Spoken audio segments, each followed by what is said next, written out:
Most are afraid of unknown depths, skirting shores thinking world flat.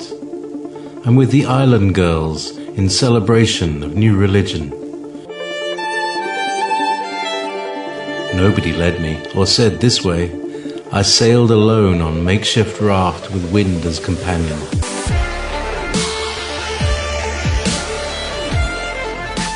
Fate for deliverance, confidence enough to assess new disposition. Seekers of lost paradise may seem fools to those who never sought the other worlds. Welcome to Momentary Zen with Zen Garcia. Visit www.fallenangels.tv. You're listening to Revolution Radio. Pick it up next week. The grand deception as Matrix is all-encompassing, consuming and broad-reaching, yet so covert in imposition, it is largely unnoticed by those born into its nurturance. So subtle in programmed assimilation, one was never even granted choice to deviate from its forced assimilation. Most are raised unknowingly as slaves, incarcerated by its finite machination and deviant proposition. Welcome, friends. I'm your host, Zen Garcia. This is Momentary Zen here on Revolution Radio at freedomslips.com. We'll be broadcasting live for the next 2 hours here on Studio B. I thank all of you that have taken the time to join us in fellowship for coming and listening to us live, and for the interaction that you'll share with us and the questions that you'll bring forth. I know that many of you have been looking forward to this broadcast because we have with us as guest tonight Troy McLachlan from the UK, and he's stayed up. It's very late over there, and he's in his willingness has stayed up and is making himself available to us live and joining us for the next 2 hours. And so I hope that you will enjoy the show. I'm certainly looking forward to it myself. And, you know, we've been talking about the Saturn Death Cults and links to the New World Order and the global elite, the focus on some of the aspects of what Troy will be speaking about this evening, and so we'll get greater clarity. Troy, are you there? I am indeed, and thank you very much for having me. It's great to be with you and your listeners, and part of the good work you and your colleagues are doing.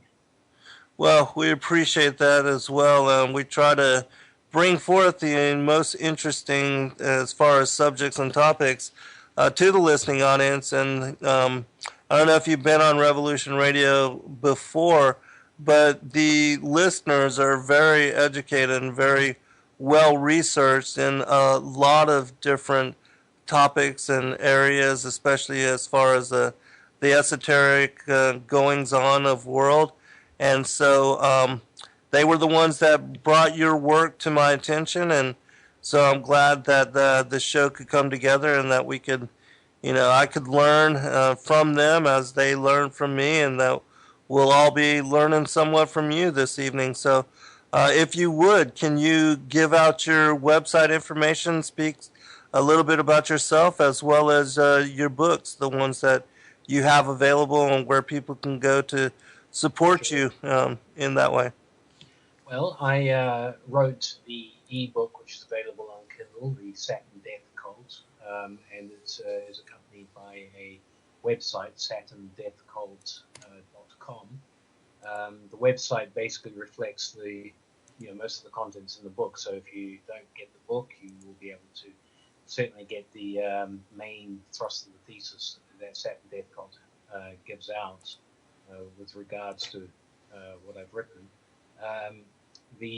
I also have recently launched a website, Troy D. McLachlan Books, where I've dabbled in fictional genres, science fiction, postmodern literature, and such. People can go to Troy D. McLachlan Books to see other works.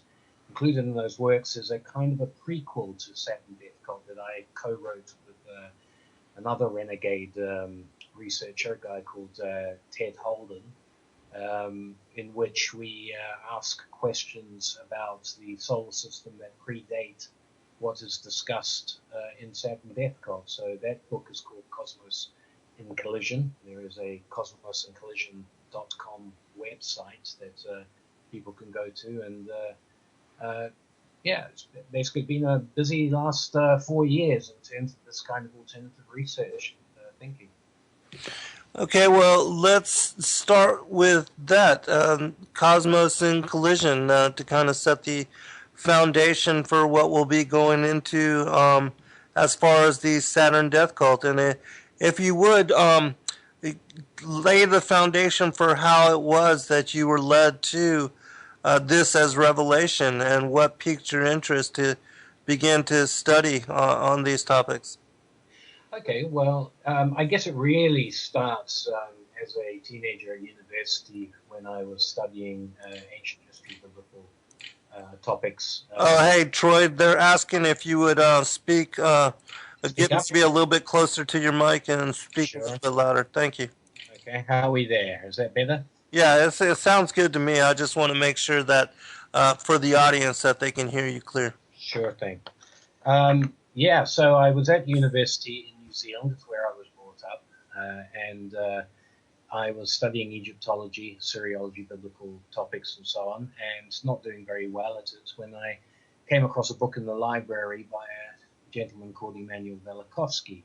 I asked my Egyptology lecturer, since I saw that the book was actually had a handwritten signing from the author to my lecturer, what he thought about the contents of Velikovsky's work. And the reaction I got was about the tersist dismissal. I just simply don't do Velikovsky. And it was the vitriol that was involved that just made me look closely at what this guy was about.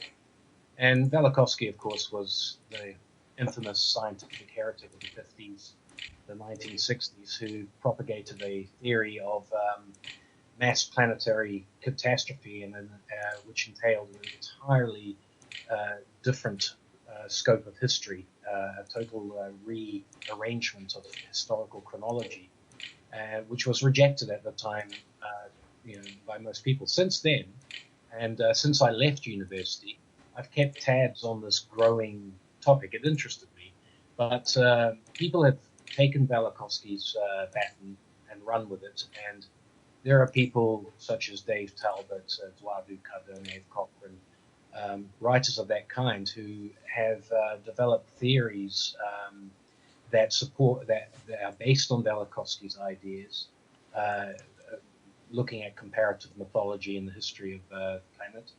And these people seem to make a tremendous amount of sense to me with regards to explaining how mythology comes to give us some of the stories that we have. And so I also happen to notice as well that there were a lot of people who were very interested in the effects of Saturn in the occult. People were talking about this subject quite a lot. Because Saturn plays an integral part in the works of the authors I've spoken about, I saw a crossover there where I thought I could contribute with basically what is an attempted introduction at an intuitive level to the concept that there exists a universal authoritarian and elitist culture that promotes the sacrifice of the many for the benefit of the few. It's this culture that I believe has its roots in past catastrophic planetary events that were witnessed by humans and recorded in world mythology, events that resulted in a doomsday archetype mindset being imprinted on the human species, one that has left the human species with a subconscious fear of doomsday being repeated. And it's this subconscious anxiety of another doomsday that I believe leaves humanity so susceptible to mass manipulation by persons and organizations, with various nefarious intentions. However, it is from the viewpoint of these types of organizations and persons that this doomsday anxiety has, as its flip side, the yearning for a lost golden age, which is a concept that comes out of mythology. It was a time of paradise. something that I learned about, read about, on the lack of what, that had preceded Doomsday itself. And what I basically came to an understanding was that it is this desire for a return to the so-called Golden Age that is at the basis of what some call Saturn worship, because it was the god Saturn that is said to have ruled over the Golden Age, that Doomsday is said to have destroyed. So what we have in what I've written in Saturn Death Cult, and also touched on in Cosmos and Collision, is a scenario in which I argue that there exists certain occult and elitist agendas who have taken it upon themselves to bring about a new golden age, a contrived golden age, and they are doing so through the manipulation, and they've been doing this for centuries. They do this through the manipulation of the vast majority of humanity in such a way that a small elite can enjoy a golden age-like lifestyle on the backs of those considered lesser beings than themselves. They do this through the this manipulation by appealing to this collective doomsday anxiety that has been caused through the fall of this Saturn Golden Age. And they do this through the use of archetypes and symbols. And possibly the most recent example that we have in our age, these many centuries later, can be seen on every US dollar bill and in the logos and brands of the world's most important corporations and financial institutions. So, yeah, what we must keep in mind, though, is that what Saturn Death Cult it's talking about is that all of what I'm describing has its roots in world mythology. However, Saturn Death Cult goes a little bit further in offering a naturalistic explanation for how this came about, and hopefully provides a means for people to see through the doomsday manipulations and spot the true motives behind so many of our national and international corporate and governmental institutions. But to fully understand, the argument presented in Saturn Death Cult, I call upon readers to, engage in a radical reappraisal of the cosmology purporting to explain the origin of our solar system and the planet Earth itself. I argue against a world dominated by the uniformitarian view of the Earth's origins, basically where there's little scope in today's scientific community for incorporating mythology into the equation, and therefore, mythology has been consigned to the trash heap of fiction. However, I have, through the works of people like Dave Talbot, Dwight Cardona, Rolf Thornhill, guys at the Thunderbolts group, plasma cosmologists and so on, going back to Nobel Peace Prize plasma physicist Hannah Salveen, there's this radical new cosmology based on what we call the electric universe model, which can provide us with the key that opens the seeming madhouse of mythology and allows us to see mythological events as more than just fantastical stories, but as the actual witnessed record of vast interplanetary cataclysms that have taken place within human memory. Basically, if we read mythology under the assumption that the celestial heavens above us have always been as they are, then mythology makes no sense. But if there is another paradigm that gives us a different interpretation of how physics works out there, and it also gels with the mythological record, then I ask the indulgence of my readers that we may be onto something here in explaining why we also have these seemingly bizarre elitist agendas and situations taking place which seem to border on insanity, in the modern world, and actually down through history. It's fingerprints everywhere. Well, I definitely believe that there is a basis of truth in mythology, and that a lot of what we consider to be fairy tale or fantasy, that there was a very true accounting as to things that had occurred in our ancient past, and that many of the native and indigenous peoples worldwide passed down this knowledge through their oral traditions and their mythological record, as well as the petroglyphs and things of that nature. But can you lay out the premise for the Golden Age and tell us if this also includes like what I call the fallen angels, or what some will call the Anunnaki or archons, according to the Gnostic texts, and how widespread it was, and if it included, like, we have accounts of megalithic structures on Mars and the moon and places like Phobos and the moons of Mars, different areas in this solar system. If you'll kind of lay out the premise for that, and speak about that, because Hesiod talks about this in Works and Days as well. Yes, he's one of the sources that you look at, and so on.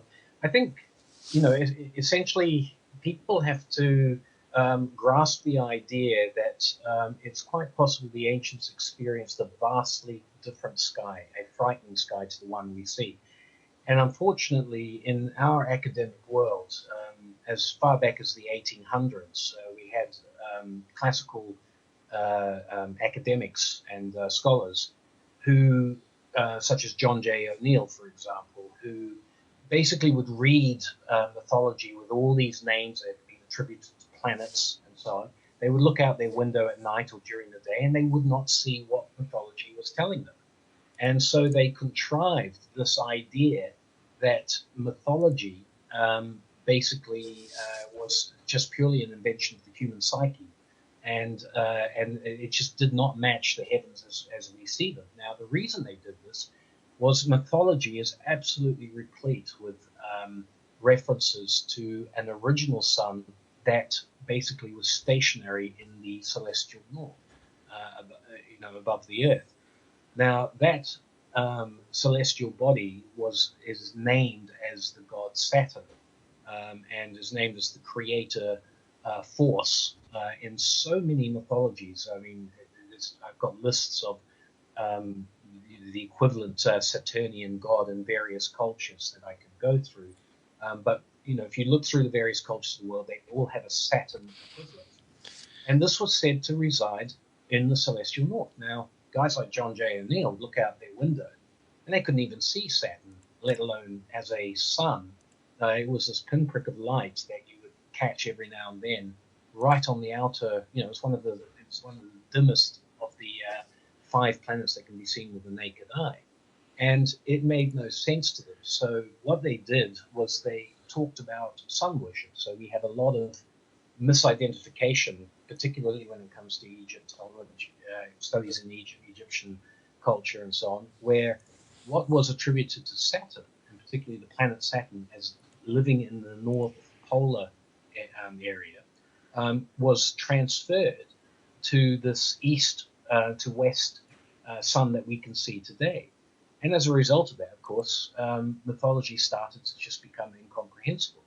But I like to read out one particular quote from one scholar that I tend to adhere to a lot in my own studies, which I think sums up best what we're talking about in terms of what mythology was talking about. And I quote here: the evidence of myth which points to Saturn having once occupied a position above Earth's north polar regions is voluminous. There is not a race on Earth that has not preserved, or at least one account which states as such. According to this evidence, Saturn occupied a central position in the north celestial regions. It rotated and rotated widely, but other than that, it was immovable.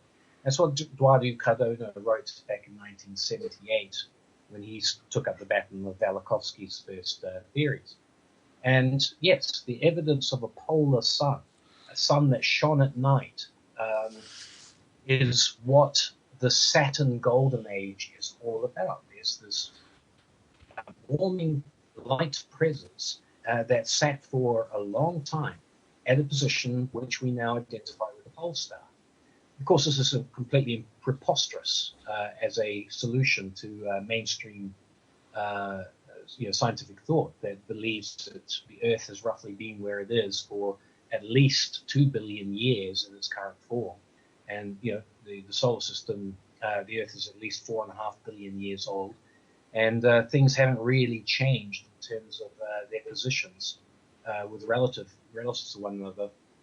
That is the Sun, the Earth, and the other planets.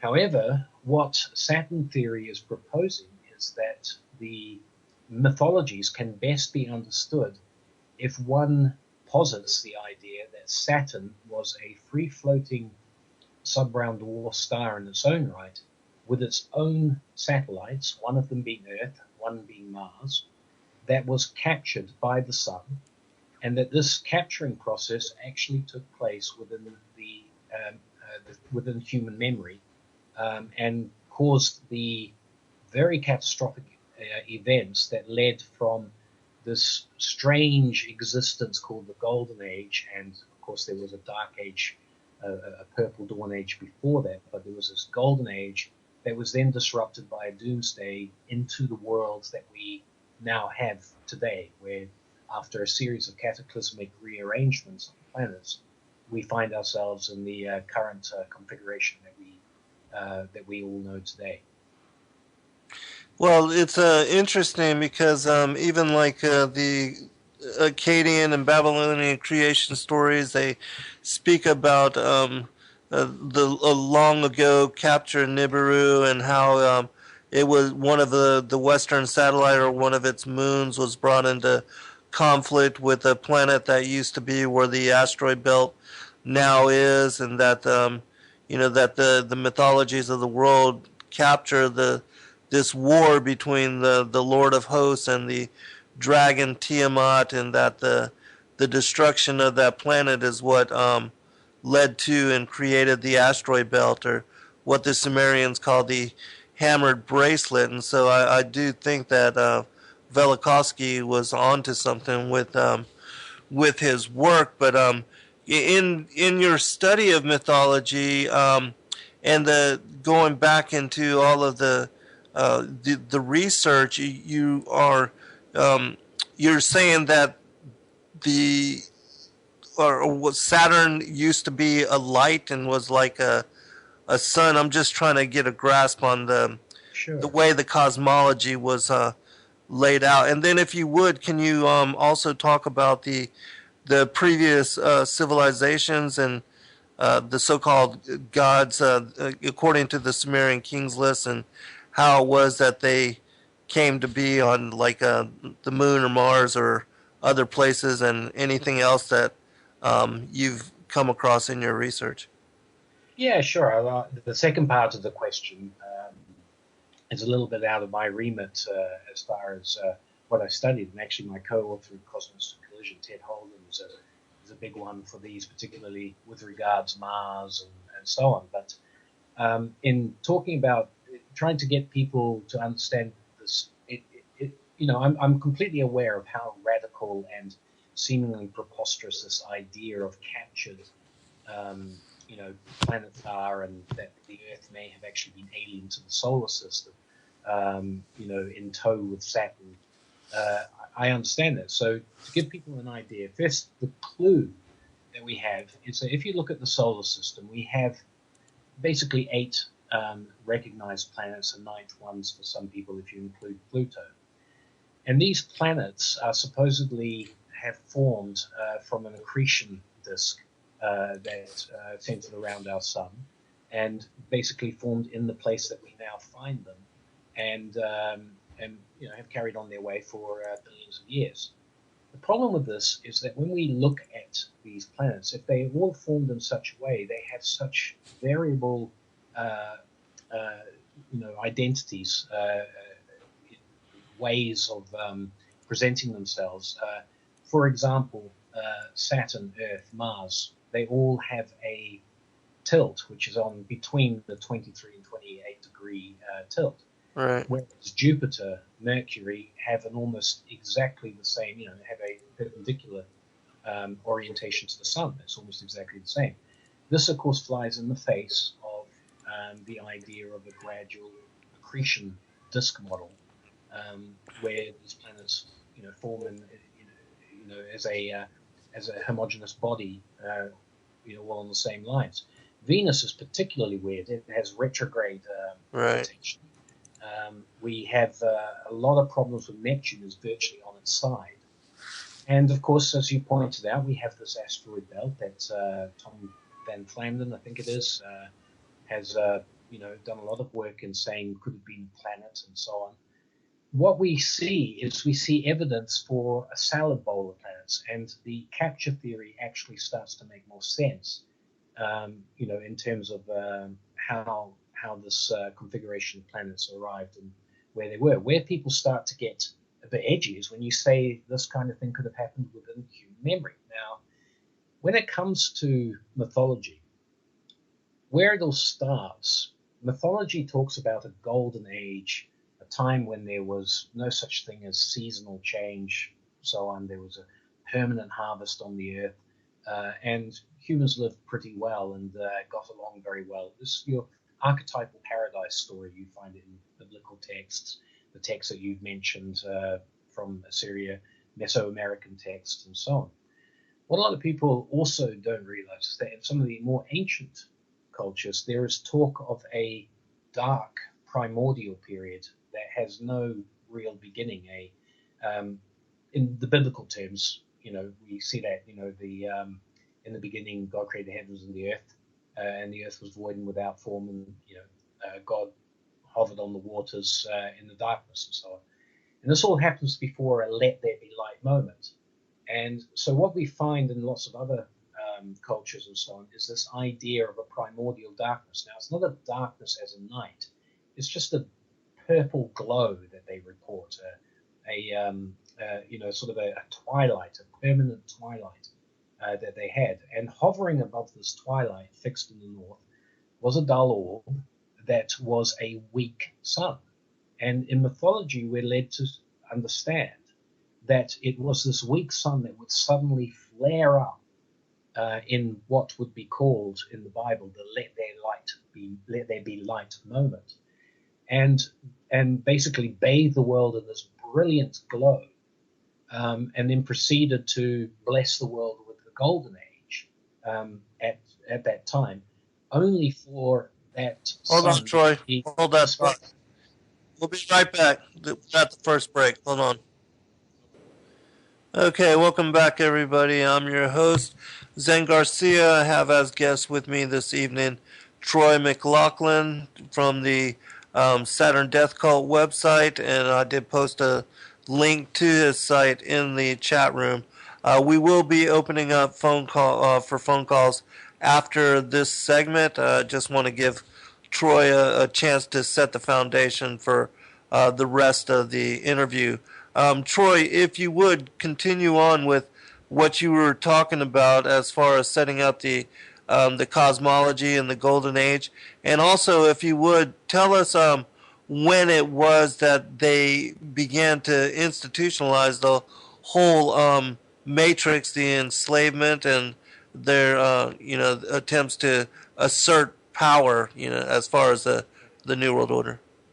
Okay, well, we were discussing this primordial period in mythology that talks about a purple dawn, where you've got a very dimly lit disk that is situated at the celestial north of the planet, stationary, shining down a weak, feeble twilight onto the world. It suddenly flares forth at some point, bright, bright light, which bathes the world. Quite a cataclysmic event, but nonetheless, it heralds in this, golden age where visible light bathes all human existence at this particular time. And of course, this is associated in mythology with the god Saturn or planet Saturn. It's interchangeable. People will dispute this and so on, and that's an argument that's quite intricate and technical. But for the sake of argument, this is identified with the planet Saturn, which is now some pinprick on the edge of light on the edge of the solar system. So we have to ask just what kind of physics are involved here? What was the environment, the context of environment that mythology is talking about here? How can we explain such an environment given what we're told by mainstream science? Now, essentially, what that does is it puts the Earth in an entirely different context, according to the mythologies, to what mainstream science says was happening for billions of years. And in the electric universe model, there is a subset of people who follow a thing called Saturn theory. And the idea is that the planet Saturn was once what is called a sub-brown dwarf star. And a sub-brown dwarf star in mainstream science is believed to be a failed star. It's not like our sun. It never got big enough to combust and become a nuclear furnace at the center of its own solar system. But these sub-brown dwarf stars are like cold stars. They're failed stars. And it's been often speculated that the two gas giants in our solar system, Jupiter in particular, may be examples of these kinds of failed stars that have, basically regressed into being gas planets and so on. What a lot of scientists are now realizing is that between us and the nearest star we can see with the naked eye, in terms of what we're looking out into the cosmos, there may be as many as 6,000 or more sub-brown dwarfs floating out there, which are incredibly hard to pick up from an optical sense. But if you use infrared and radio observation techniques, they're a lot easier to pick up. The point is that these sub-brown dwarf stars, these failed stars, can be freely floating in very close proximity to the sun. And if they are, they have some attributes to them, which, according to some of the better physicists that work within the electric universe model, it may be that sub-brown dwarf stars are the perfect incubator for life in terms of planets that may be in orbit around those sub-brown dwarf stars. And I'll explain that. The best way to explain that is to look at Jupiter, for instance. Jupiter might be a failed sub-brown dwarf star, but what Jupiter has is it has what's called in the electric universe model a plasmasphere. And that plasmasphere is a giant bubble, if you can imagine it. It's transparent to us, but it's a radiated bubble that is electrical in nature. And within that bubble, you have the core that is Jupiter itself, but it also has 4 rocky moons that orbit around it at this time. So if you're looking at a sub-brown dwarf star outside of the solar system, in the electric universe model, that plasmasphere that Jupiter has that encompasses those 4 rocky moons, one Ganymede, for instance, which is nearly the size of Mars, if you look at that as a model, and you take that, put that outside of the sun and its electrical influence. Remember, we are talking the electric universe model, which takes a bit to understand. It's different from the sterile, non-electric, gravity-only model of mainstream science. But if you take that type of celestial body, put it outside the sun, that plasmasphere will become opaque to people outside. You won't be able to, what you'll see is a bigger body. The plasmasphere will look like the size of the star itself. And so sub-brown dwarfs look a lot bigger than Jupiter. But inside that opaque plasmasphere, you could have these, rocky terrestrial type bodies, moons, orbiting in whatever configuration within that plasmasphere. So Saturn theory posits the idea that Saturn itself was like Jupiter, was once a sub-brown dwarf that radiated a light spectrum in the infrared, blue, and ultraviolet without the green. This would account for the purple light of mythology. And within its plasmasphere, you had its own satellites, one of them being the Earth, and one of them most certainly being Mars. And it is within that sort of cocoon of the plasmasphere that Saturn approached the heliosphere of the Sun. The Sun's own plasmasphere is called the heliosphere. And things were fine, on Earth with under this scenario, under Saturn and so on, until Saturn's own plasmasphere touched against the Sun's heliosphere.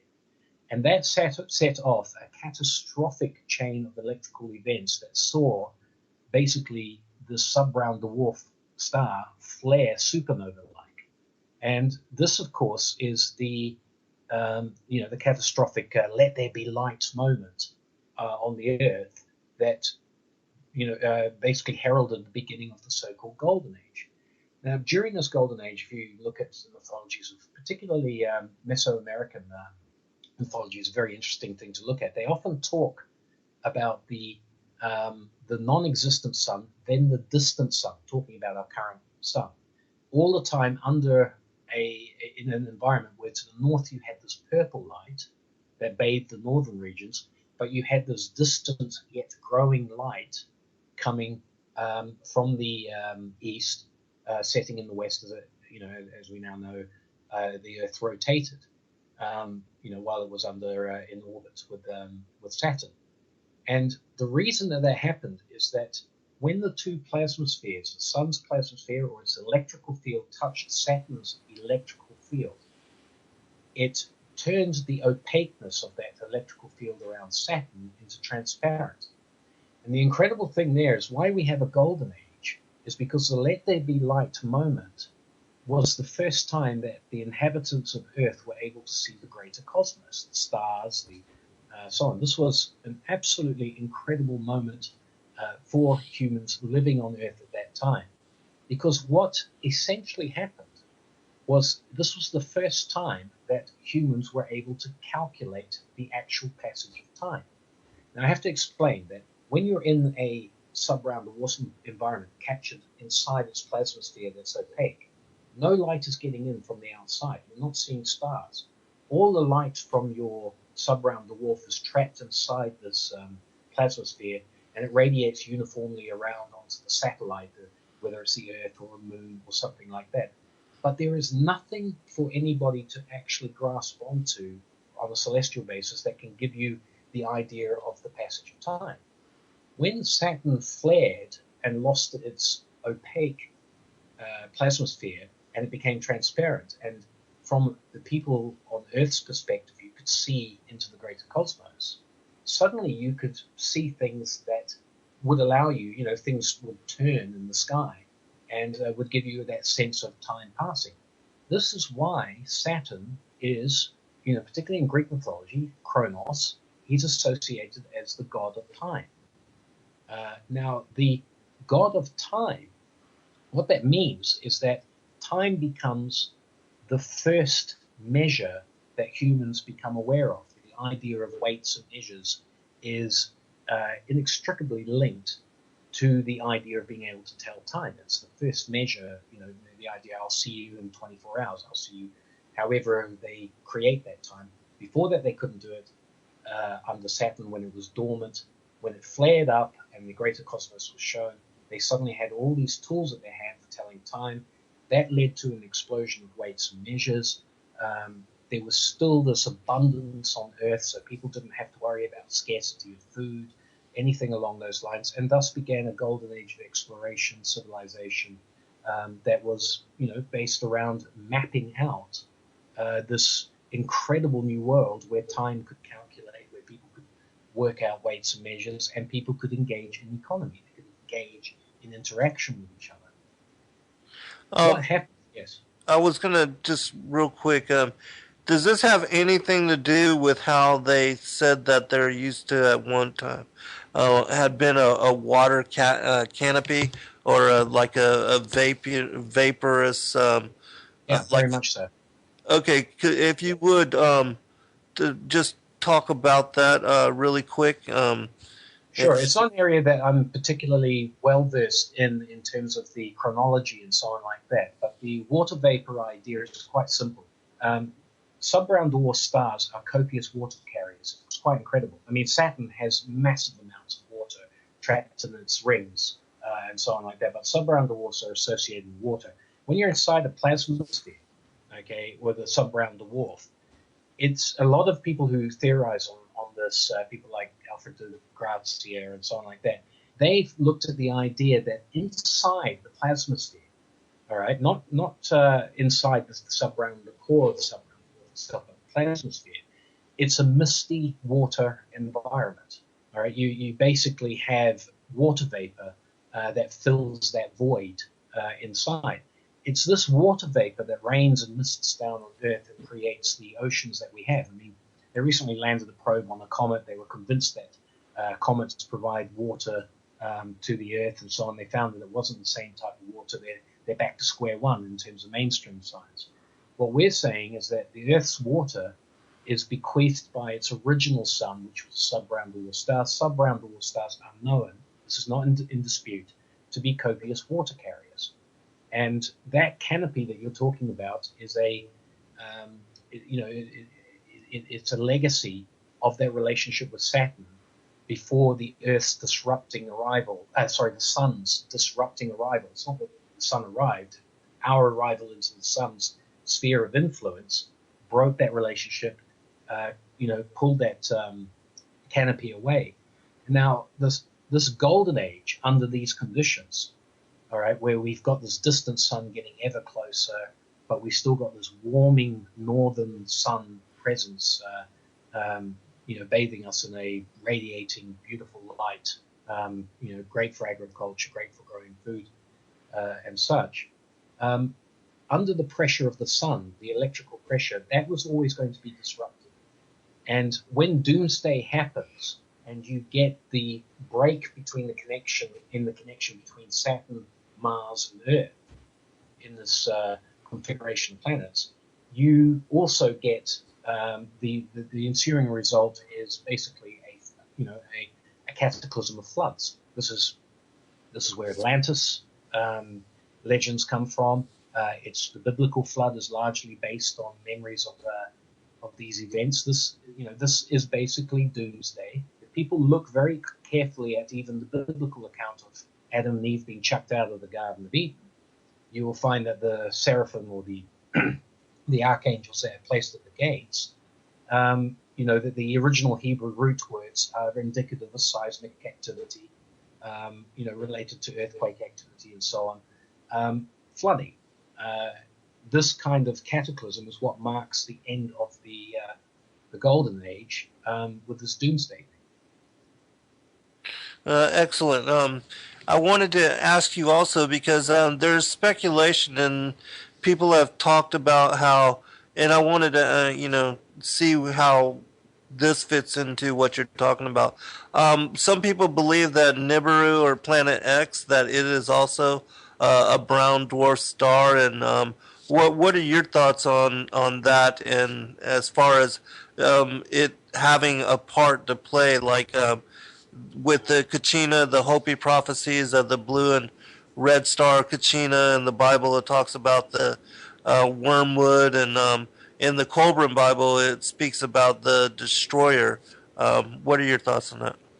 Okay, well, a lot of the stuff that we read as mythology or even scriptural texts and so on is very much, after events, and we will get to talk around how I believe at the end of the Golden Age and the Doomsday event led to a corruption after that period that I call the Silver Age of Man, led to a period of corruption where, some stuff is corrupted. You've got a lot of research to try and get back to truth and so on. However, it's interesting, as having said to you, like the Hopi with their blue and red light, star and so on. As I said to you before, a sub-brown dwarf radiates in the blue and red spectrum. It's most likely that, in my opinion, if there is any foundation to the Nibiru thing, in terms of what people are talking about that, yes, it is. It's a sub-brown dwarf star. And, we could have one of these things, just beyond, the sun's heliosphere, hanging around out there, waiting to be captured in the same way that Saturn was captured. I think there's a lot of crossover with some of the stuff that's been attributed to Nibiru. My personal reading is that a lot of that has been attributed to Nibiru should be attributed to the experience with Saturn. The reason I say this is because when Saturn fell from its northern position in Earth's skies, the cataclysms involved in that, basically by that point you had Mars and Venus released from the orbital characteristics that they held, and they ran amok. You also had Jupiter vying with Saturn in the skies, throwing what they called the cosmic thunderbolt around, you basically had these wars that mythology is, full of. Titans being unleashed, the whole sort of works of celestial carnage going on. Within all that, there's a lot of scope sifting through what is attributed to Saturn, what could be attributed to Jupiter, and if there is a Nibiru, what could be attributed to that. As far as the destructive, the asteroid belt being possibly a planet that blew up, if that happened, I would put that actually as one of the consequences of Saturn's entry into the solar system. The electrical stresses that were involved would have had as much problems felt through the existing solar system, the Sun and its planets, as would have been experienced on Earth. It's just that on Earth, we were still under Saturn, and we wouldn't have seen what was going on in the solar system at the same time. So we might not have seen that particular event take place, but I would say that it's more than likely a consequence of Saturn's capture more than anything else. Well, very, very interesting. There's a question from the chat room. They wanted to ask you, could the plasmasphere disruption event have been done on purpose? And if in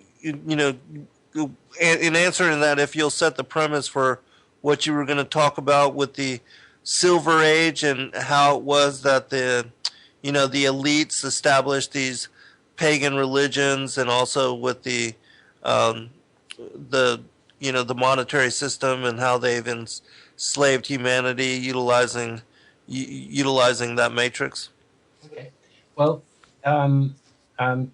in addressing the question, I don't think it was done on purpose in the sense of any kind of human or alien manipulation of bringing us into contact. And of course, I speak as us because I consider us to have been in this situation of being under Saturn. In Cosmos and Collision, the other book, which I call a prequel, I go more into the physics behind what I believe happened in terms of how the Earth was formed in accordance with electric universe principles and so on. And the thing is that the Sun was the original protostar that would have these linear jets called Herbig-Haro objects that would have come out of the Sun in both its north and south poles. I believe that Jupiter and some of the other planets formed on the northern side of the Sun, and Saturn and its planets formed in the southern part. That connection was eventually broken, but the planets were then pulled into the presence of the Sun. So it wasn't on purpose that Saturn eventually joined the Sun and the other planets in their configuration as such. However, the consequences of this, as I explained before, if you've gone from a primordial darkness where there just isn't any way to calculate anything, therefore civilization finds it very, very difficult to get off the ground, to a point where, with the plasmasphere going from opaque to transparent, and the Earth being able to see the encroaching Sun, to see Saturn in a different light, to see all the stars, you have this era of weights and measures and progress, civilization, where things get interesting from the what people disparagingly call the conspiracy theory viewpoint, is that when you have a doomsday and you lose such a golden age and you lose this wonderful time period and you enter into a period where you don't have the warming. Hold on, Troy. We'll be right back for a second hour. Welcome back, everybody. I'm your host, Zen Garcia. This is Momentary Zen, and I've had as guests with me this evening Troy McLachlan. His website is the Saturn Death Cult, and he has books available as well that focus on this topic. I'm going to get to your question here, Zaphoid, but I do want to remind the listening audience that Revolution Radio is the largest listener-supported, commercial-free, and corporate-free radio network on the planet and on the internet, and that in order for us to continue being able to do what we do, in talking about all the topics that we talk about and inviting all the guests that we invite from the very many different hosts available on Studio A and Studio B. Well, we do need your monetary support. And so if you would, please go to freedomslips.com and click on the donate button and share what you can. It will go a long way into preserving this as a platform for us to cover truth and all of its strange and esoteric aspects. And there's many different gifts available.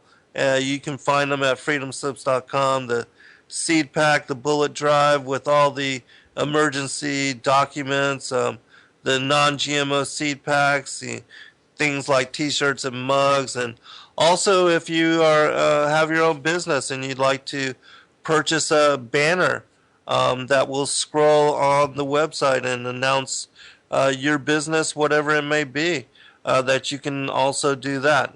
There's access to the archives and to all the MP3 downloads and files from all the various hosts of all the different shows, both Studio A and Studio B. And for $4.95 a month, you can gain access to that as well. We have a question for you, Troy, and I'm guessing that this individual is very familiar with your work. I'm just going to read it because it's I don't get it, but you should recognize what he's talking about.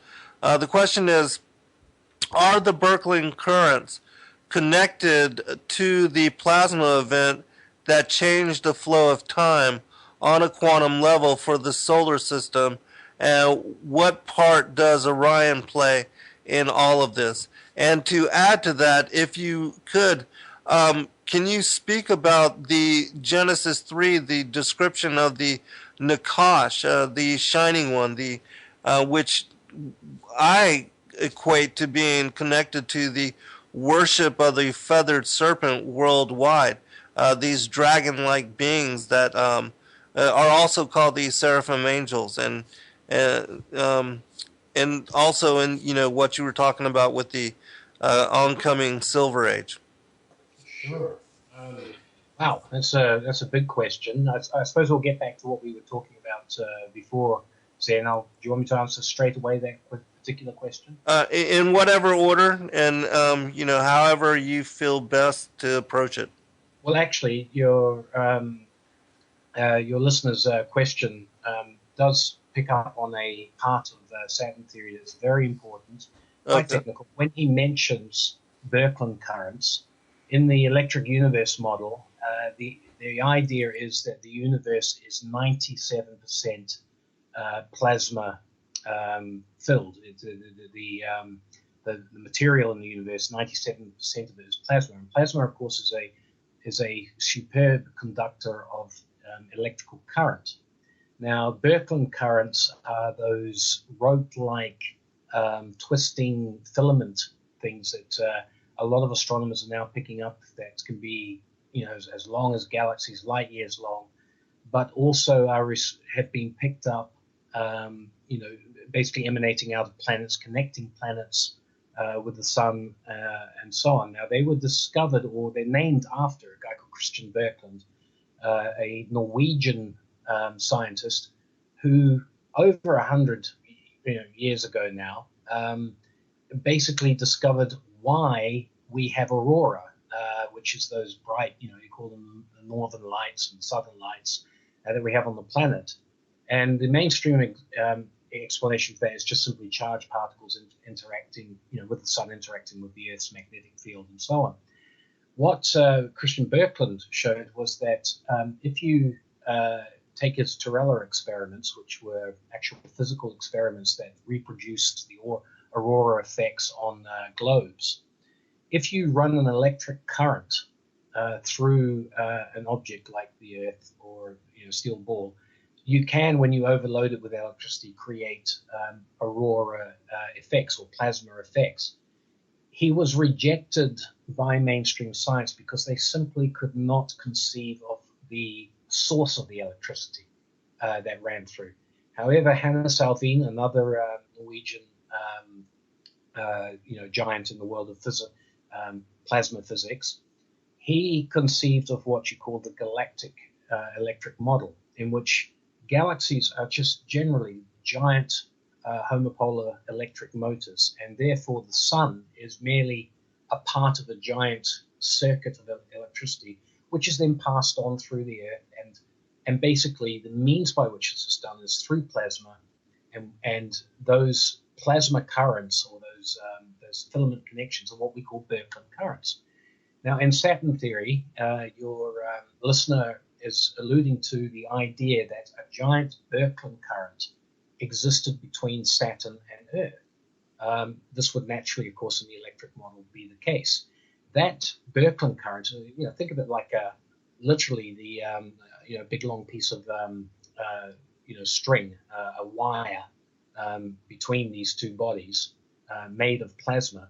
That Birkeland current would go through three different types of stages. Sometimes it would be unseen, sometimes it would glow, sometimes it would go into what's called arc mode, depending on what was happening to the sub-brown dwarf star. Under electrical stress from the sun, that Birkeland current would have glowed, it would have produced celestial fireworks like the world had never ever seen. And in fact, what this represents for people who want to go deeper into Saturn theory is an explanation for things like Jacob's ladder in the Bible, but basically the stairway to heaven that is replete throughout mythologies throughout the world. Whether it's the Aboriginal idea in Australia, to do with the spears that climb to heaven one after another, and so on. And the electrical stresses involved would have created all kinds of permutations that if you go into Saturn Death Cult, I've created illustrations to illustrate how this, the squatter man thing that we see carved onto rocks, a lot of the Paleolithic pictographs that you see carved onto rocks and so on, really represent the plasma configurations that was seen stretching between Earth and Saturn. And of course, Saturn was the abode of the gods. You had Saturn and at the time of the Golden Age, Venus and Mars in configuration in that northern area stacked above the Earth, connected by this glowing Birkeland current. And the spectacular nature of this is where you get the idea of Hercules holding the world on his shoulders. The pillars of basically the sun being kept stationary on a pillar. We see often in the Egyptian mythology and so on. It becomes very obvious. A lot of mythology becomes very easy to read once you have that key as to what they may have been seen. And in Saturn Death Cult, I've taken the pains to illustrate that so people can get a visual idea of what it may have looked like for people in ancient times. Now, your listener asked about the time aspect. Now, I'm not quite sure exactly what he's going on about the change of time. All I know is that Saturn is accredited with bringing time to mankind's consciousness. And to me, that is in flaring up after contact with the sun. Saturn, that was attributed as the creator god because of this flare-up, this let there be light moment, allowed human beings to basically calculate time and start the process of building civilization. It was a monumental step. It was a step every bit as important as people placed on the invention of a wheel or discovering fire. That kind of invention.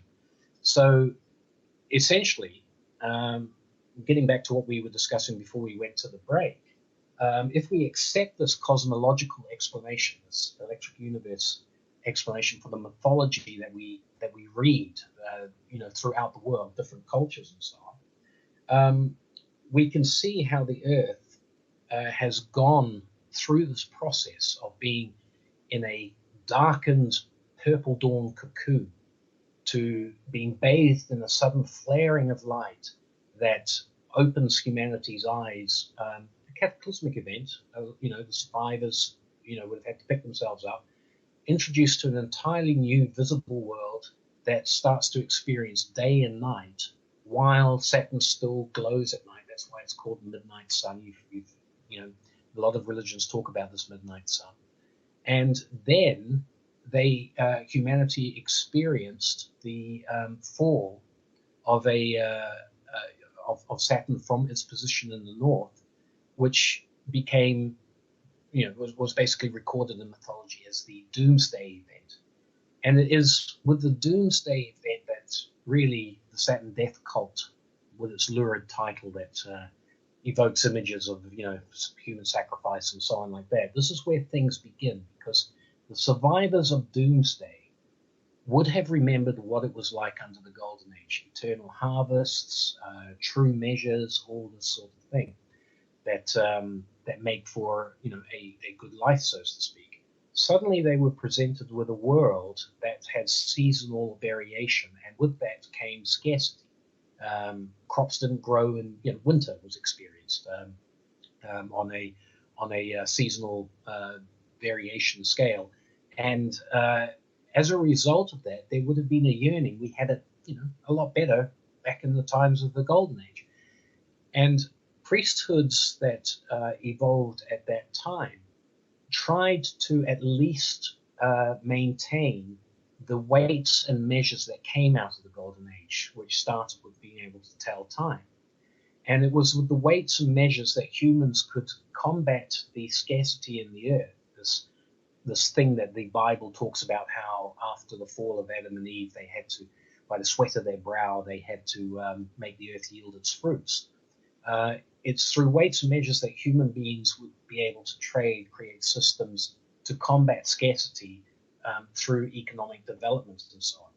However, as human beings, we have this tendency, some of us, to, feel entitled to the idea, well, if I can't have the Golden Age as in the natural environment producing it for me, it becomes apparent that if everybody else does the work and I don't do the work, and I live off everybody else's work, I can actually, live a lifestyle approximating Golden Age comfort.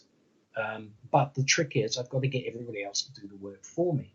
So gradually through the Silver Age, is what I call it, that age preceding Doomsday, when the weights and measures and the laws that had been created during the Golden Age were being collated and people were trying to preserve that, there is a distortion with those who sought to manipulate that knowledge by essentially getting other people to do all the work while they sat around and did nothing. And of course, the most effective way to do that is not by employing, the gangster approach, get a bunch of tough guys and threaten to beat everybody up unless they do your bidding.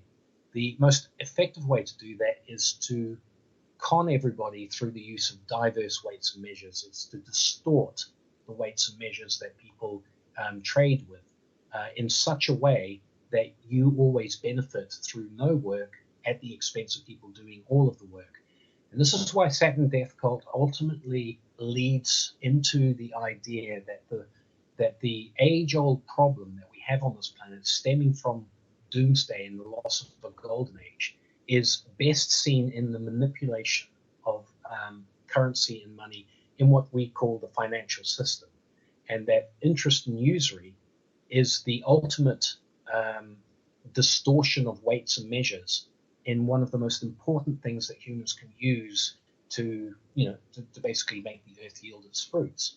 And it's just a guarantee that some people get to live the high life for doing nothing, and other people have to do all the work. And it's just purely the scam of usury that was recognized since ancient times as possibly the worst evil that you could perpetrate on people in general.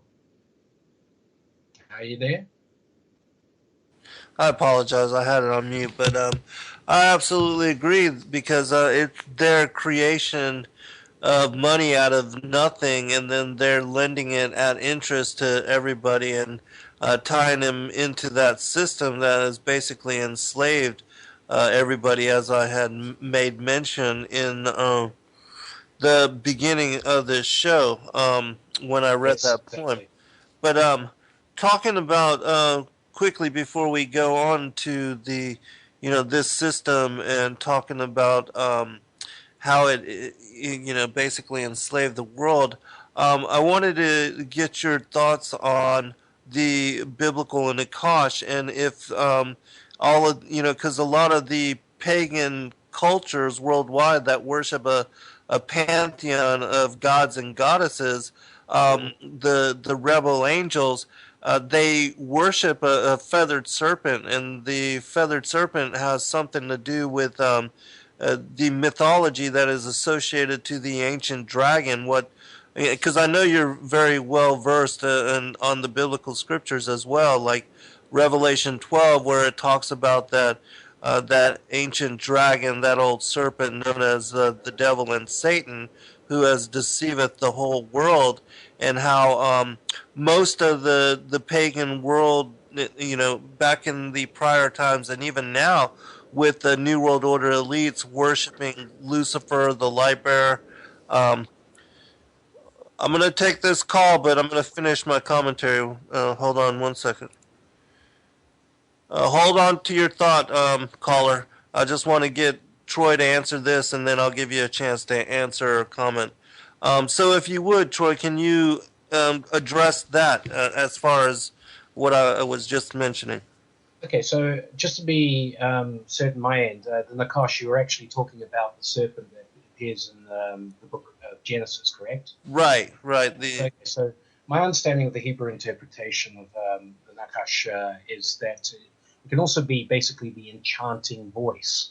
So therefore the serpent is very much that concept of an enchanting voice being able to deceive you into accepting something which in the biblical context is anti-God's idea of what is right and wrong. And of course, when we talk about Revelation 12 and the serpent falling and so on like that, the context that I find most appropriate is the Bible also talks about the love of money being the root of all evil. So whatever people's theology is in terms of these extra beings, whether they exist or not or anything, whatever that the actual physical reality or spiritual reality of these beings, it is the enchanting voice that they bring that deceives us. And because the love of money is the root of all evil, I personally pick up a theme there that the worst enchanting voice is this idea that you can con everybody through the act of usury. I'll say it outright, through the idea of what is called the central banking model. You can con people into, the idea, I'll give you $10, you owe me 11. There aren't $11. If you can't pay back the 11, I'm going to take everything you produce and own. All right? And this is an enchanting voice that's been with us since that particular time. And it's a distortion of the laws and the weights and measures that the Silver Age tried to preserve. But other people thought, hang on, if I can distort this, I've got a free ride here. And this has been going on for centuries in various forms. You can plot it down. Recently in the historical context, we had the Gilded Age. Almost a sort of a concept of the Golden Age, where you had people like the Rockefeller guy, the Carnegies, the Vanderbilts, and so on. These guys made Buffett and Bill Gates, look like they just had pocket change. It was incredible the wealth these guys accrued to themselves through this banking system that seems to have been around at least since what the Bible calls the Tower of Babel moment. Right. All right. I'm going to give the caller a chance to comment or to ask you a question. Yes. Caller? Yeah, this is Doc Who. Hey, Doc. How are you, brother? Good. Hi, Doc. Good. Well, Troy, I've been waiting. Yeah, I've been waiting. Troy, I too want to welcome you to Revolution Radio, and thank you for staying up late for us. Oh, no, thank you. Pleasure's mine. Thank you very much. Well, Doc, I know you're a great fan of Troy's and his work, and that it's influenced you impacted your life in a great way. So, why don't you, share commentary or ask a question? Because we're quickly coming up on break. Okay. I'll be glad to stay over if we get interrupted. Yeah, absolutely. Go ahead. Yeah. I guess you're going to probably get into in this last segment after the break the Death Cult. Am I correct? Yes. Okay. Yeah. Also, just so you know, Doc, I did invite Troy to come on again with us because I know 2 hours is really not a long time, and that the premise of his work is great and covers a lot of different topics and issues, and so to kind of all squeeze it into 2 hours is near impossible. So there will be a follow-up. Well, get out of my head, then. But we got That's 2 what I was minutes. thinking. Did you want to ask him a real quick question, and then we can pick it up on the other side? Sure. Just, yeah. Troy, are you familiar with Anthony Patch's work? Anthony Parrott? Patch. No. I thought you might mean be talking about Perret, but no, I don't know the name Patch. No. Yeah. Well, anyway, he's been studying CERN, Saturn, and Jacob's ladder, and he's been studying CERN for 15 years. So I just wondered if you had, collaborated with him at all, or were aware of him. No, just quickly, I'm pretty much out on the fringe with a lot of people who are involved in the electric universe and even Saturn theory. The people that I mentioned earlier on are not have had any personal contact or anything, and largely it's because I go into areas that they find they're about uncomfortable with what's so-called conspiracy stuff. But I keep an eye out for these people, and this form of research is exploding at the moment, Doc. The revelations are coming thick and fast now, particularly to do with the electrical aspect of the cosmology we've discussed. So I'll look out. I think you'd enjoy Anthony Patch. I think you two are probably on the same page, basically. Oh, cool. Right. Well, I suppose I can do a search, and I should be able to find him on the internet there. Yeah, you can find his work pretty easy. He was supposed to join us a couple weeks back, but he was sick, so I'll be doing a show with him soon, and I'll send you the link to that, Troy. Yeah, no, that'd be great. Thanks for that, Doc. You're welcome. All right, Doc, well, hold on. We're going to get to break. Before we do, Troy, can you mention your websites and your books again? Sure. I've got a Kindle book called Saturn Death Cult that's available on Amazon, and it's backed up by a website, SaturnDeathCult.com. It's an introduction to what we've been talking about, and I hope you all get a chance to have a look. All right, we'll be right back for final segment.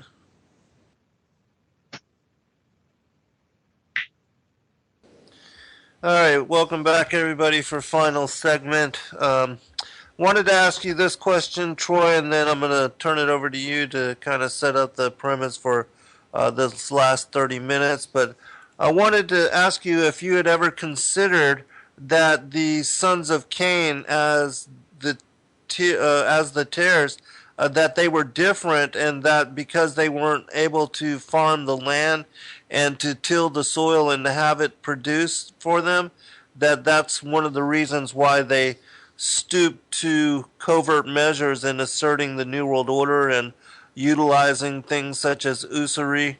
And what I mean is with Eve eating the forbidden fruit, if you'd ever considered that her beguilement was her actually being seduced by Satan as the father of the tares, as mentioned in Matthew chapter 13, and that the children of Cain as the seed of the serpent, how there would be enmity between the seed of the woman and the seed of the serpent, how this enmity would play out in what we see as the New World Order, and with their use of usury and the creation of money out of nothing, and their worship of the serpent as their fathers, and even what Christ said, I know you are Abraham's seed, yet you seek to kill me because my word finds no place in you, those kind of things, and calling them the den of the viper and things of that nature.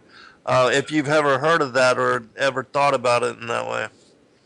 Yeah, I'm aware of quite a few sort of theological variations on what was going on between the three protagonists that you could call them in the Garden of Eden, basically the serpent, Adam, and the woman who is named Eve, and such. And it's a pretty heavy topic, Zen, with probably worth a couple of hours just on itself. Oh yeah, absolutely. Discussing that kind of thing. I think in the context of what Saturn Death Cult is about, I'd go out on a limb only to say that I'm one of these people who looks on the biblical account as a family story within a greater context, rather than the idea of it being a universal account for the whole of mankind. And the reason I would put that is that I'm one of these people who does not believe that the Bible actually says that Adam was the first man as such. And the reason I say that is, we've had people talking about, where did Cain get his wife and all this sort of stuff. And Christians have their, who support the all human beings coming from Adam concept. They have their own particular answers to that. To me, the biggest issue is that when Cain killed Abel and set up the whole enmity aspect that would be down through Seth, what we know is that Seth was not yet born. So effectively, if we take the Christian idea that is popular, the church idea of Adam being the first man and so on, you've got Adam and Eve left, you've got Cain left, Abel is dead, Seth is not yet born. Yet Cain seems to be extremely worried, and this is in the 4th chapter of Genesis, about the ramifications of these people who are going to get him for breaking the laws. All right, so, and to the point that a bounty is put on Cain. That's what the mark of Cain actually is. People think it's a physical mark. It wasn't. It's a bounty. It just simply meant that the mark put on Cain, or the bounty put on Cain, is that if anybody killed him, the biblical God would take 35 or so of that person's tribe. That tells you there had to at least have been 35 other people existing in the world besides Cain, Adam, and Eve.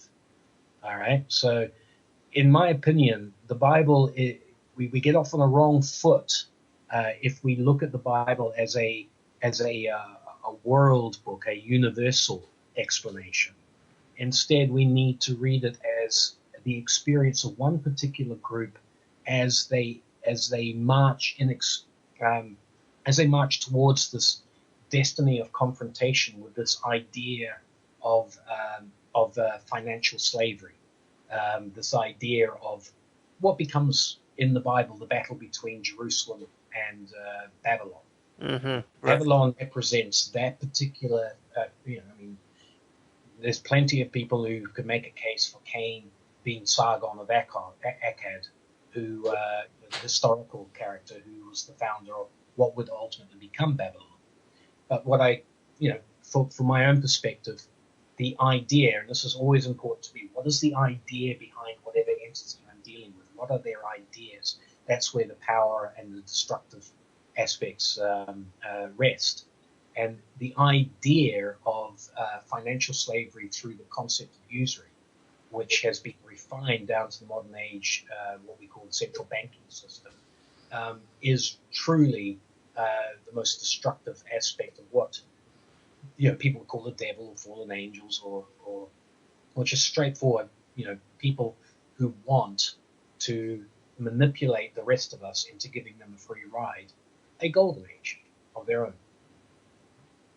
Yeah, I agree, and I also, like you, ascribed that there was a pre-Adamic age, and that even the fallen angels, the rebel angels, that they were here before the creation of modern humanity, and that what is talked about as far as the family of Adam and the enmity between the seed of the woman and the seed of the serpent is only in relation to the last 6,000 years, or what we know as the modern era, but that there was absolutely a previous age, and when megalithic structures were created by the rebel angels worldwide, and even possibly on Mars and the Moon and other aspects of the solar system. And it's also, and I'll just ask you this real quick and turn it over to you.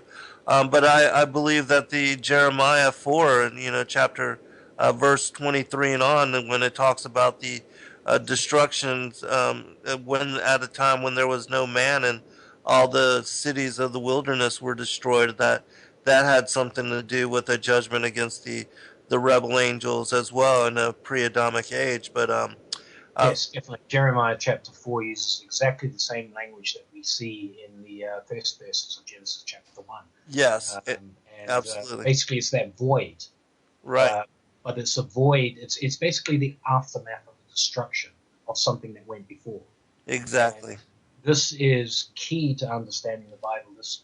The Christian, or should I say, really, not called Christian. I consider myself a Christian, and so on in terms of my biblical understanding. But the church idea is, in my opinion, an example of what I refer to as the Saturn Death culture, where they've appropriated what is effectively a very enlightening story of a group of people, a group of survivors, really, and they've appropriated it to create, basically a theology that is geared towards universal domination. Yes. And such, right? So it becomes a pretext. The kingdom of God becomes a pretext for what the churches, I believe themselves to be the kingdom of God, in using sort of religious terms in a carnal sense. And this is unfortunate in my opinion, because it leads to particularly useless debates between creationists and evolutionists. Right. There's scope well out of that that I personally have found, without having any of my personal religious beliefs injured.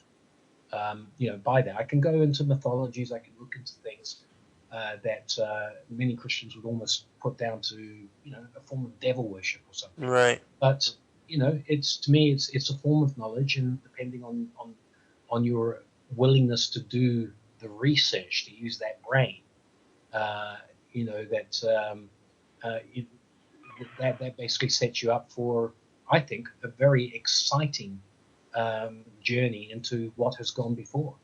Likewise, I agree with you. And another thing, in talking about the Earth becoming null and void and of there being a pre-Adamic age, or what I refer to as the prior times, it also helps us to understand that the what they call the generations of the heaven and the earth is not just talking about a period of 6,000 years or the period of modern humanity, but in the archaeological and the history, the geological record, there's been thousands, millions of years, and that many things have occurred even before the modern era, as far as the fall of humanity and the description of time as Yes. laid out with Adam and his family. Well, it's my personal opinion. Nobody, there are people in Saturn theory who believe that they can. I mean, there's some guys out there who believe they can date stuff down to the hour, in terms of what's happened, and particularly people who study the latest stuff. Let's say from 10,000 BC up to 600 BC, and they create chronologies and so on and make assertions on dates and such. What my opinion is that the doomsday event that the Bible records as the fall, that other cultures, basically record as, things like Atlantis and so on like that. Yes. We're talking about 10,000 years ago. But prior to that, I would go with Eduardo Cardona that the Golden Age was probably 10,000 to 30,000 years long, before Saturn was finally pushed out of its position by the sun in a catastrophic way. But you had that period of time, and the Golden Age comes to us as a time of fantastic achievement, amazing achievements and so on. And of course, what I think we're all cursed with is this idea that there are people out there who want to have that for themselves, but they've conceived that the way to do that is to do it on the backs of the rest of us. Uh-huh. All right. To me, that is the key to what Saturn Death culture the cult, the Saturn Death Cult that I call about. It's this culture that allows certain type of thinking to become prevalent, whatever age we're looking at. The modern age, the medieval period, the ancient period, you get these people influenced by whatever thing that, whatever forces or ideas. At the end of the day, there exists a culture that they can exploit.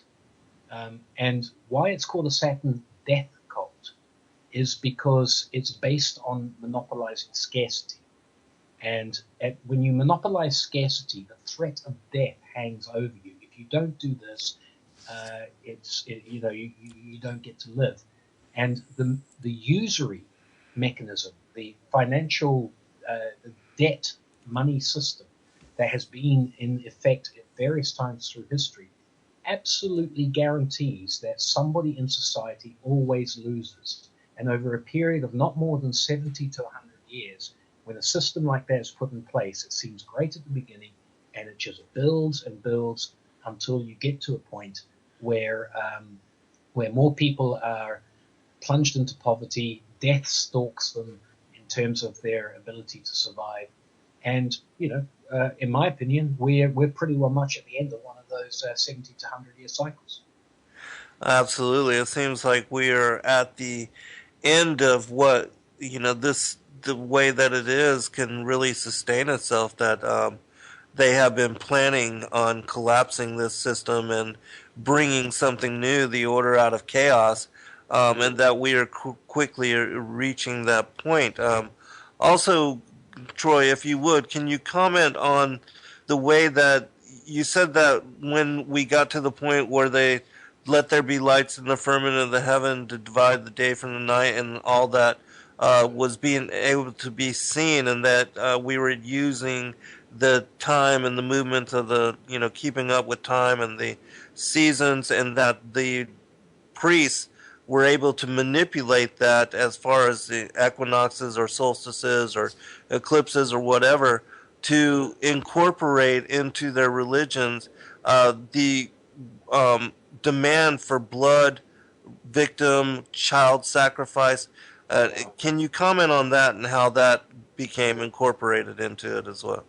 Right. Okay. So, effectively, you have a situation where, times, weights, and measures typify the Golden Age. The Golden Age comes to a cataclysmic end, and well-meaning priesthoods in the Silver Age attempted to at least codify the laws that were left over to help deal with the new environment, which was one of scarcity, one of seasonal variation, and so on. Okay.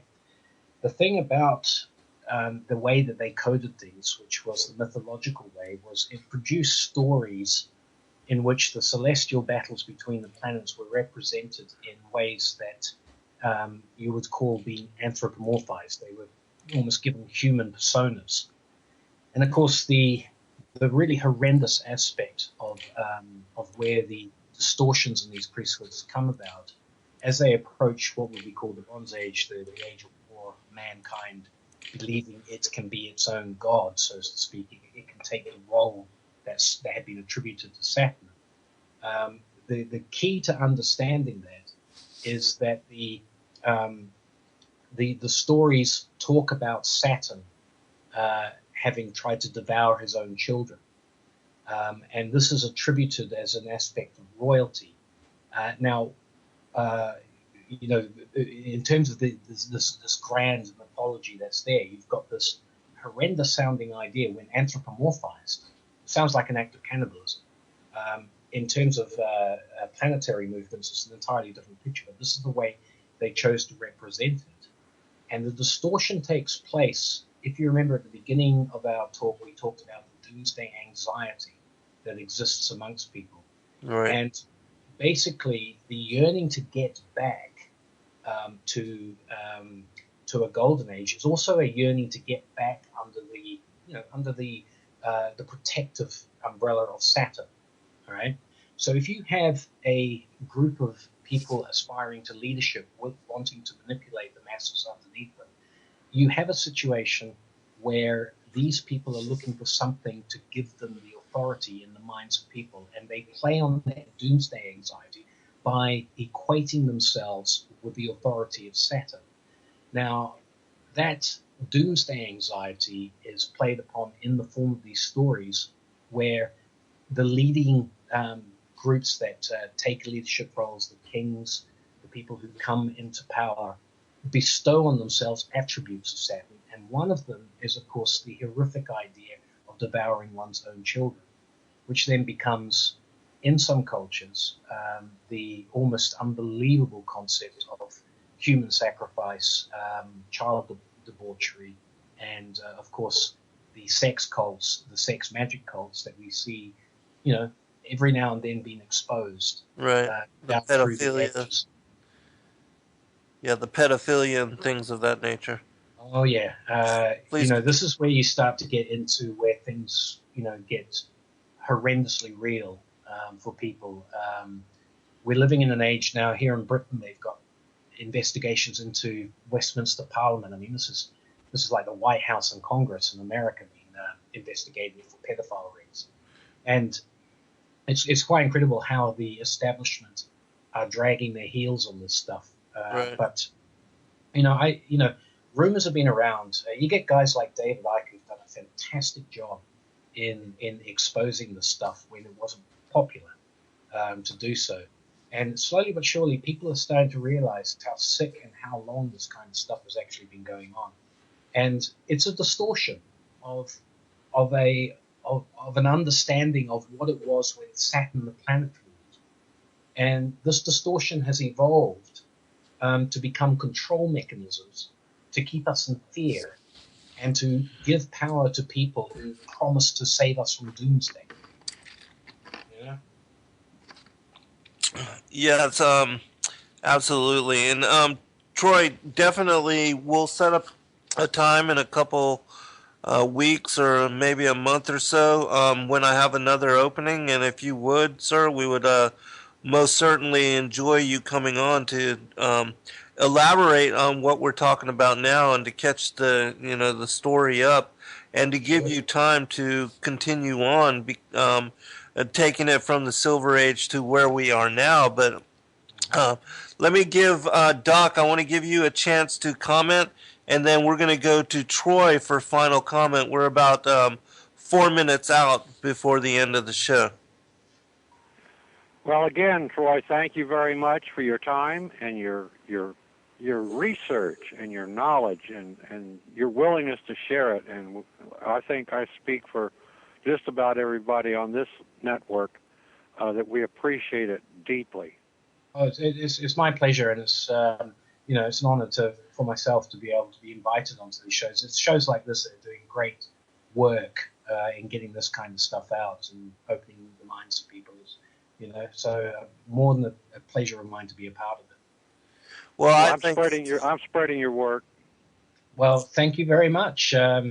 It's good to know that there's somebody out there that's joining the fight, so to speak. Absolutely. Troy, if you would, I want to give you a chance to just speak about your website and your books and your contact information if people were to want to, just send you thanks or to ask you questions, anything of that nature. Okay, well, Saturn Death Cult is an ebook at this time that is available on Amazon Kindle for people who want to read it in that format. There is a website, a comprehensive website that closely follows the book that people can go to, SaturnDeathCult.com. I've launched Troy D. McLachlan Books that lists my other books. They all have a connection to the topics that we've discussed on the show today, but come in various formats and genres, ranging from graphic novels to postmodern novels, that sort of thing. I would also encourage you to visit cosmosandcollision.com and look at what is the prequel to what's discussed in Saturn Death Cult, if the cosmology side of things tickles your fancy. Otherwise than that, wish you all the best of luck, and thank you very much for the time. Thank you, Troy, and definitely, if you're interested in asking me any questions, or if you have anything you'd like for me to share, you can contact me at zengarcia.com. That's my author website, and I'll ask Troy the questions on the next show that we do, and a follow up on this one. I thought the show was fantastic, and that we covered a lot of separate and intriguing issues, all in connection to the Saturn Death Cult, and that that I think the a follow up and another show would be equally as fascinating. And so, I thank you, Troy, and for taking the time to join us and for staying up late over there. What time is it over there? We're just coming up to 3 a.m. in the morning. Wow, It's cool. Thank you, Troy. We appreciate you, and get some good rest, brother. I will, and thank you very much. Thank you. God bless all. Good night.